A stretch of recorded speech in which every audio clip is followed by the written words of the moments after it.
यह नवरात्रि साधना काल के अनुष्ठान की पूर्णाहुति के साथ और दिव्य रामनवमी के इस पावन पर्व के साथ आज हम सब सौभाग्यशाली हैं कि हम सबके परम श्रद्धेय, परम आत्मीय, परम प्रिय, वास्तव में गुरु कृपा से जिनको पा करके हम लोगों के लिए निर्माण का कार्य करना एक ऐसा मार्गदर्शन, एक ऐसी दिशा की आसान हो गया है। हम सभी के परम श्रद्धेय आदरणीय डॉक्टर चिन्मय पांड्या भैया जी का आज इसी रामनवमी के पावन दिवस पर उनका जन्म दिवस भी है।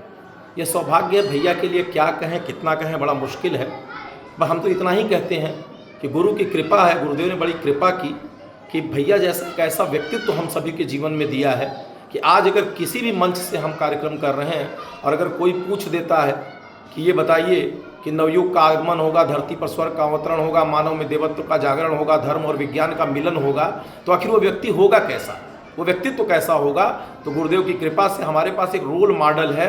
हम शान से कह सकते हैं, गर्व से कह सकते हैं कि अगर आपको देखना कि सतयुगी व्यक्तित्व कैसा होगा, आध्यात्म और विज्ञान के मिलन वाला व्यक्तित्व कैसा होगा, तो आप हमारे श्रद्धेय चिन्मय भैया जिससे मिल सकते हैं, उनको देख सकते हैं। निश्चित रूप से सौभाग्य है। हम लोगों ने तो विवेकानंद के साथ कार्य नहीं किया, ये सौभाग्य नहीं मिला, बस आधुनिक युग के साक्षात विवेकानंद निश्चित रूप से उसी भूमिका में पूरे अखिल विश्व गायत्री परिवार को लेकर पूरे वैश्विक स्तर पर जिस तरह आध्यात्म और विज्ञान के समन्वय को लेकर, बल्कि यह काल तो उससे भी कठिन काल है जब देखा जाए तो आसुरी शक्तियां और धीरे धीरे अपने चरम की ओर बढ़ती चली जा रही हैं। ऐसे काल में भारतीय संस्कृति को लेकर के जाना करना निश्चित रूप से गुरुदेव हमारे सर्वस्व है। हम लोग उनको महाकाल और महाकाली के रूप में पूजते हैं। 2-4 बार उनका स्पर्श मिल गया, गुरुदेव ने जनेऊ पहनाया, ज्ञोपवीत दीक्षा, तो छोटा सा जो संसर्ग है, छोटा सा जो स्पर्श है, वो भी आज रोमांचित करता है। मैं तो सोच करके बड़ा आह्लादित होता हूँ कि सोचिए तो सही, महाकाल महाकाली जो हमारे सर्वस्व हैं, उनकी छाती पर नर्तन करने का सौभाग्य जिस बालक को मिला होगा वो कितने सौभाग्यशाली होंगे। निश्चित रूप से कोई सामान्य आत्मा नहीं हो सकती। और एक और भी सच है कि जब भी दैवी शक्तियाँ आती हैं, अवतरित होती हैं, वो गुच्छे के रूप में आती हैं। गुरुदेव के अवतरण के साथ ही परम श्रद्धेय चिन्मय भैया का उनके साथ आना निश्चित रूप से वैसे ही है जैसे राम के साथ राम भक्त हनुमान का आना।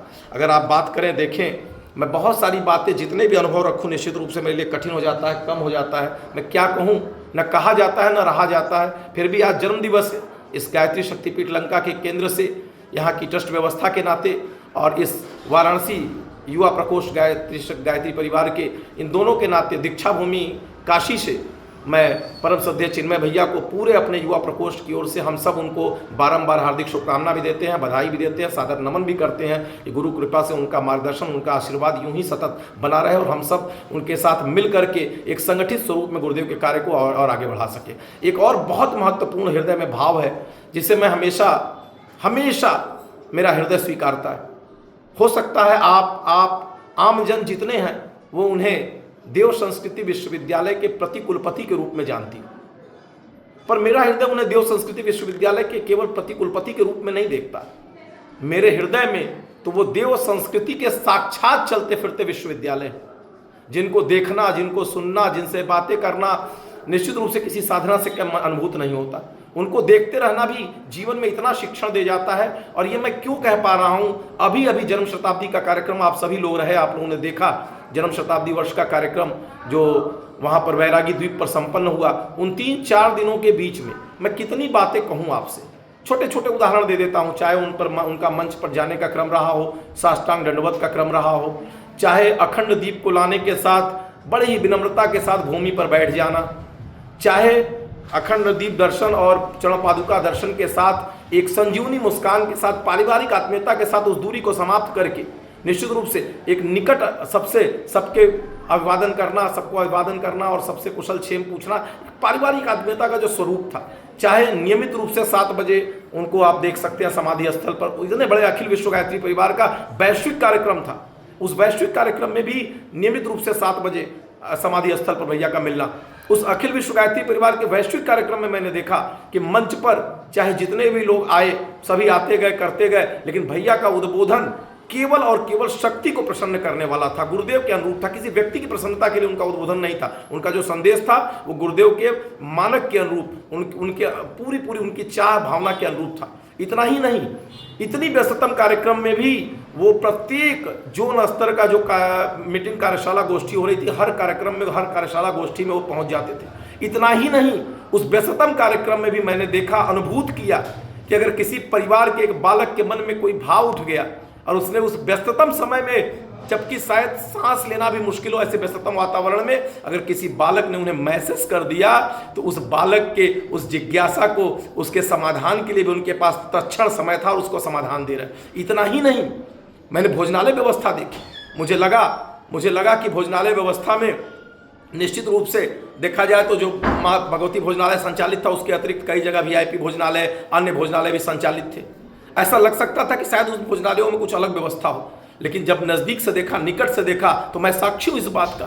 सभी भोजनालयों में केवल वही भोजन संचालित हो रहा था जो माँ भगवती भोजनालय से बन करके आ रहा था। व्यवस्था अलग इसलिए थी कि कार्यकर्ताओं को समय का व्यवधान न पड़े, वो कार्य को आसानी से कर सके। एक नहीं अनेक व्यवस्थाएं, मैं कितनी ही बातें कहूं, जितना भी कहता चला जाऊंगा निश्चित रूप से मैं तृप्त नहीं हो पाऊंगा।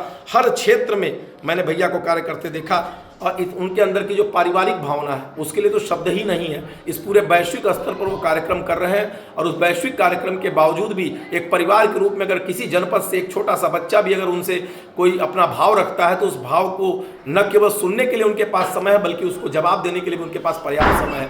गुरुदेव की वह भावना स्पष्ट रूप से मिलती है कि कहते हैं गुरुदेव के पास जो जाता था वो उनका अपना होकर के रह जाता था। निश्चित रूप से भैया के साथ मिलने पर ऐसा ही अनुभूत होता है जैसे लगता है कि भैया हमारे हैं, अपने हैं। उस पारिवारिक भावना को लेकर भैया कितने वरिष्ठ हैं ये मैं बताऊंगा तो छोटा लगेगा।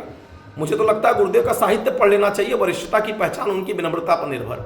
आज सद्य भैया जी का जन्म दिवस है, मुझे तो लगता है कि ये जन्म दिवस उनका नहीं है, हम लोगों का है, क्योंकि सौभाग्य है कि हम लोगों के जन्म को सार्थक करने के लिए परम पूज्य गुरुदेव ने एक ऐसी चेतना, एक ऐसा व्यक्तित्व, उनकी विनम्रता, उनकी सादगी, उनकी शालीनता, उनकी सज्जनता, उनकी पारिवारिक भावना, उनके अनेकानेक गुण। मैंने इसीलिए उनको कहा कि वो देव संस्कृति विश्वविद्यालय के प्रतिकुलपति नहीं है, बल्कि मेरी नज़र में वो देव संस्कृति विश्वविद्यालय के साक्षात चलते हुए विश्वविद्यालय देव संस्कृति के। निश्चित रूप से उनके साथ अनेकों ऐसे भाव जीने को मिलता है। गुरुदेव ने जो कहा था, मेरा जीवन ही मेरा संदेश है और मेरे न होने पर तुम्हारा जीवन ही मेरा संदेश बनेगा। मैं समझता हूं कि चिन्मय भैया को आप देख सकते हैं, उनका जीवन एक संदेश की भांति है। आप उन्हें केवल देखते रहें दूर से तो भी आपको अनेक संदेश मिलते चले जाएंगे, अनेक जीवन शैली मिलती चली जाएगी। और निश्चित रूप से उनके जिह्वा और जीवन का जो समन्वय है, जो तारतम्य है, वो अद्भुत है। मुझे तो मिशन का एक गीत लगता है कि शायद उनके व्यक्तित्व को देख करके ही न रच गया हो कि अपने जीवन से लिख देंगे हम युग निर्माणी की गाथा। निश्चित रूप से अपने जीवन से वो युग निर्माणी की गाथा लिख रहे हैं। हम सब गौरवान्वित हैं।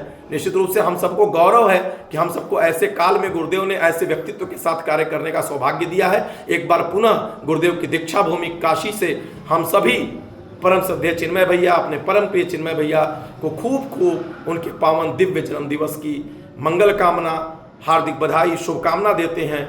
उनके शतायु की प्रार्थना करते हैं जिससे हम सभी को ये दिव्य सौभाग्य जन्म समय के साथ मिलता रहे। ओम शांति।